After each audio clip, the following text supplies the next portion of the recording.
test mic natin. Hello, sound check. Dito na-connect po yan sa amp. Ito yung amp niya, yung volume niya, ha? Sound check. Ito, ma'am. Tapos yung echo niya, ito.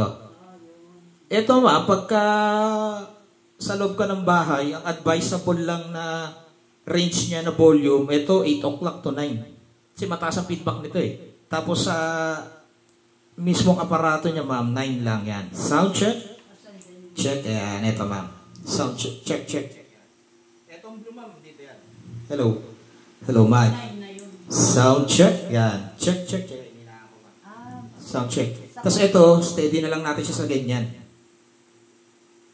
Tapos ito yung power niya. 8 ba yan? 8 na yan? 8 na yan? Opo. Basta ano lang siya, huwag mo siyang itataas ng mataas, ma'am. Lalo pag nasa loob ng bahay. Kaya 8 na ba yan? 8? Opo, 8 o'clock siya, ma'am. Sa, kumbaga sa orasan. Nga, 8 o'clock. Hello, hey, mic 1, sound check. Ay, pansin mo pumipito.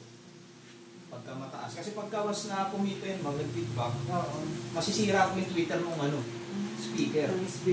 Kaya ito, advisable lang nito yan. Ganyan nga lang. Yan, 8 lang.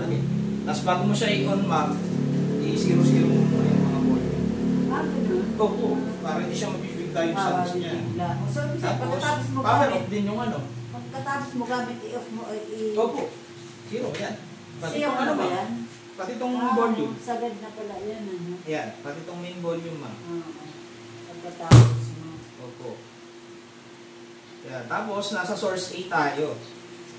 Source A yung ano natin, ma'am, yung karaoke player. Kaya kayo magsesiri ka ng song. 4.